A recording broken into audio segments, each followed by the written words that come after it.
জয় যিশু। প্রথম পাঠ প্রবক্তা জেরেমিয়ার গ্রন্থ 11 অধ্যায় 18 থেকে 20তম পদ। প্রভুর সেবক শত্রুদের হাতে যেন বদ্ধ ভূমির দিকে নিয়ে যাওয়া মেষ শাবকেরই মতো। আমার শত্রুদের চক্রান্তের কথা ভগবান আমার কাছে প্রকাশ করেছেন। সবই জানতে পেরেছি আমি। তারা কি করছে না করছে সে ব্যাপারে তিনি আমার চোখ খুলে দিয়েছেন।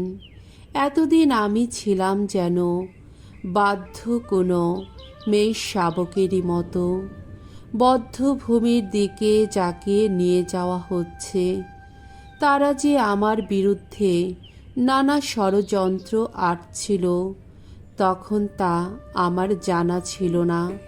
তারা তখন বলছিল, এসো গাছটা সতেজ থাকতে থাকতেই নষ্ট করে দিই আমরা। এই জীবিতদের দেশ থেকে একে উপড়ে ফেলে দিই। কেউ যেন এর নাম আর মনে না রাখে।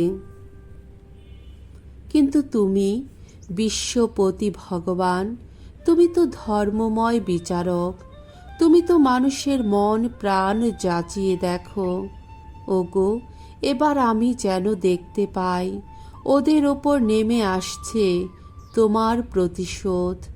কেননা আমি তো আমার অবস্থাটা তোমার চোখের সামনে তুলেই ধরেছি। প্রভুর বাণী। ঈশ্বরকে ধন্যবাদ। শাম সঙ্গীত 7 1 থেকে 2 পদ 8 থেকে 11তম পদ। ধুও, ওগো ভগবান ঈশ্বর আমার, তুমি তো আশ্রয় আমার। ওগো ভগবান ঈশ্বর আমার, তোমারই তো নিয়েছি শরণ। রক্ষা করো আমায়।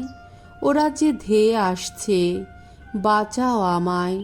নইলে ওরা তো সিংহের মতো ছিনিয়ে নিয়ে গিয়ে ছিঁড়েই ফেলবে আমায়। বাঁচাবার কেউই থাকবে না তখন। আমি যে ধার্মিক, আমি যে নির্দোষ। ওগো ভগবান, তোমার কাছে যেন পাই সুবিচার। আহা, শেষ করে দাও আজ দুর্জনের যত অনাচার। ধার্মিক মানুষকে ওগো প্রতিষ্ঠিত করো। তুমি তো যাচাই করো মানুষের বিবেক, মানুষের মন। ওগো ঈশ্বর, ওগো ধর্মময়। আহা, স্বয়ং ঈশ্বর আমার রক্ষা ফলক। সত্য প্রাণ মানুষের পরিত্রাতা তিনি। ঈশ্বর তিনি তো ন্যায় বিচারক। দুর্জনকে নিত্যই শাস্তির ভয় দেখান তিনি। বাণী বন্দনা। প্রভু যীশু পরম ঈশ্বরের শাশ্বত বাণী, ধন্য তুমি। সৎপূর্ণ হৃদয়ে যারা সঞ্চিত রাখে প্রভুর বাণী, আপন নিষ্ঠায় যারা ফলায় ফসল, ধন্য তারা ধন্য। মঙ্গল সমাচার। যোহন রচিত মঙ্গল সমাচার 7 অধ্যায় 40 থেকে 53তম পদ। যিশুকে নিয়ে জনগণের মধ্যে মতভেদ। একদিন যিশুর উপদেশ শোনার পর ভিড়ের মধ্যে কেউ কেউ বলতে লাগল, উনি নিশ্চয়ই সেই প্রবক্তা। কেউ কেউ আবার বলল, উনি তো সেই খ্রিস্ট। কিন্তু অন্যেরা উত্তর দিল, সে কি, খ্রিস্ট কি কখনো গালিলিয়ার লোক হতে পারেন? শাস্ত্রে কি এই কথাই বলে না যে খ্রিস্ট হবেন দাউদের বংশধর? দাউদের আদি বাসস্থান সেই বেতলেহেম গ্রামটি থেকেই তিনি আসবেন। এইভাবে যিশুকে নিয়ে লোকদের মধ্যে একটা মতভেদ দেখা দিল। এদের মধ্যে কেউ কেউ তাকে তখন ধরে ফেলতে চাইল,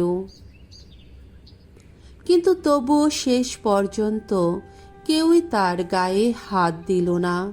সেই প্রহরীরা প্রধান যাজকদের ও ফরিসীদের কাছে যখন ফিরে এলো, তখন এরা তাদের জিজ্ঞেস করলেন, কি, ওকে তোমরা নিয়ে আসোনি কেন? প্রহরীরা উত্তর দিল, উনি যেভাবে কথা বলেন কেউই তো কখনো সেইভাবে কথা বলেনি। উত্তরে ফরিসিরা বললেন, তোমরাও কি ওর কথাই ভুলেছ নাকি? বলো, সমাজ নেতাদের মধ্যে কিংবা ফরিসিদের মধ্যে কেউ কি ওকে কখনো বিশ্বাস করেছেন? কিন্তু ওই বিধান না জানা লোকগুলো, ওরা তো অভিশপ্ত। তখন ফরিসিদের একজন, আগে যিনি যিশুর কাছে গিয়েছিলেন, সেই নিকোদেম বলে উঠলেন, কারো বক্তব্য আগে না শুনে সে কি করেছে তা জেনে না নিয়েই আমরা যে তাকে দোষী সাব্যস্ত করব, আমাদের বিধান কি সেই নির্দেশই দেয়? উত্তরে তারা বললেন, আপনিও কি গালিলিয়ার লোক নাকি? একটু তলিয়ে দেখুন, তাহলেই বুঝতে পারবেন গালিলিয়া থেকে কোনো প্রবক্তাই আসে না কখনো। প্রভুর মঙ্গলময় বাণী। খ্রিস্ট প্রভু তোমার প্রশংসা হোক।